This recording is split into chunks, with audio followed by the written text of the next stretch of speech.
दोस्तों, एक बार भगवान श्री कृष्ण और अर्जुन कहीं जा रहे थे। इस दौरान उन दोनों के बीच बातचीत में भगवान श्री कृष्ण कर्ण की दानशीलता की प्रशंसा कर रहे थे।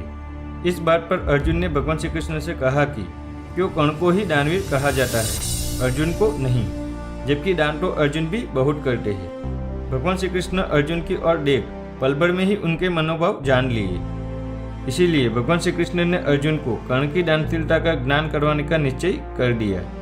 जब अर्जुन उनसे दूसरे दिन मिले तब भगवान श्री कृष्ण ने युक्ति कर पहाड़ जैसे एक बड़े ढेर को सोने में परिवर्तित कर दिया और अर्जुन से कहा, इस सोने को गांव वालों में बांट दो। अर्जुन भगवान श्री कृष्ण की बात मानकर गांव गए। गांव जाकर सारे लोगों को कहा कि वे पर्वत के पास जमा हो जाए, क्योंकि वे सोना बांटने जा रहे हैं। यह सुनकर गांव वालों ने अर्जुन की जय जयकार की और अर्जुन की छाती चौड़ी कर पर्वत की तरफ चल दिए। 2 दिन और 2 रात तक अर्जुन ने लगातार सोने के भंडार को खोदकर सोना गांव वालों में बांटा। इसी बीच बहुत से गांव वाले फिर से कतार में खड़े होकर अपनी बारी आने का इंतजार करने लगे। अर्जुन अब थक चुके थे। उन्होंने भगवान श्री कृष्ण से कहा कि अब वे थोड़ा आराम करना चाहते हैं। अब भगवान श्री कृष्ण ने कर्ण को बुलाया। कर्ण से कहा, इस सोने को गांव वालों में बांट दो। कर्ण गांव की ओर चले गए। कर्ण ने बिना कुछ सोचे समझे गांव वालों को कह दिया कि ये सारा सोना गांव वालों का है, वे इसे आपस में बांट ले। ऐसा कहकर कर्ण वहां से चले गए। अर्जुन यह देखकर दंग रह गए। सोचने लगे कि यह ख्याल उनके दिमाग में क्यों नहीं आया। तब भगवान श्री कृष्ण मुस्कुराए और अर्जुन से बोले कि तुम्हें सोने से मोह हो गया था। तुम गांव वालों को उतना ही सोना दे रहे थे जितना तुम्हें लगता था कि उन्हें जरूरत है।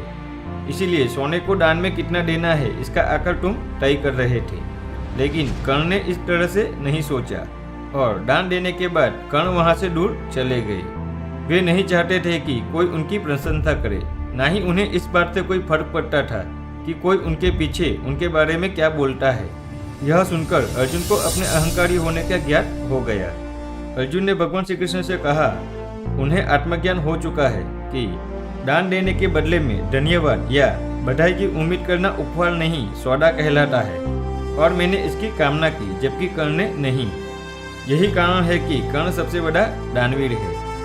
दोस्तों, हम अक्सर जब भी किसी व्यक्ति को कुछ दान देकर घमंड कर अपनी प्रशंसा की आशा रखते हैं तो हमारा सारा दान एक सौदा हो जाता है जिसका कोई मोल नहीं। आपको खुद पर गर्व होना चाहिए कि आपने किसी की सहायता की, न कि उसका घमंड। दोस्तों, अगर आपको भगवान श्री कृष्ण, कर्ण और अर्जुन की कहानी अच्छी लगे तो लाइक अवश्य करें। कमेंट बॉक्स में जय श्री कृष्ण जरूर लिखें और ऐसे ही वीडियो की जानकारी के लिए हमारे चैनल को सब्सक्राइब करें।